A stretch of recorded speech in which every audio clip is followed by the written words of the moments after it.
Abot kamay nyo na ang pangarap sa pagbagsak ni Moira Tanyag.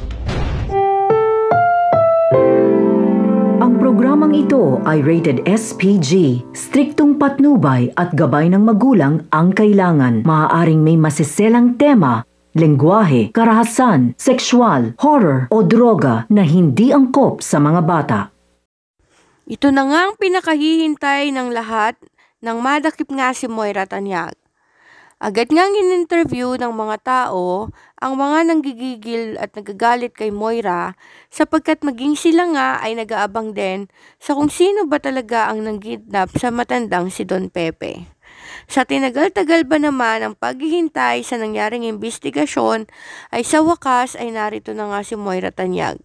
Sinabi pa nga ng isa sa mga na-interview na kapag nakita niya si Moira Tanyag ay tatadyakan niya ito. Maging ang iba nga ay gusto pong sabunutan si Moira. Subalit hindi na nga kailangan dahil si Giselle Tanyag na mismo ang sumabunot kay Moira hanggang sa makita niya ang tunay na itsura ng buhok nito. Galit na galit nga si Moira kay Giselle Tanyag at sinabing hindi ba ito masaya sa kanyang ginawa at ayon kay Giselle ay kapag nakita niya na nakulong na ito at nabulok na ito sa kulungan ay saka pa lamang siya magiging masaya. Subalit hanggang nakaratay ang kanyang amang si Don Pepe ay hindi pa rin siya magiging satisfied sa pagkakadakip nito. Ang kapal pa ng mukha ni Moira na humarap sa pamilya Tanyag na parang hindi siya guilty sa lahat ng mga kasalanang nagawa niya. Sa pag-usad nga ng kaso ay naroon din ang presence ni Zoe at hindi niya alam kung kanino nga siya kakampi ng mga oras na yon.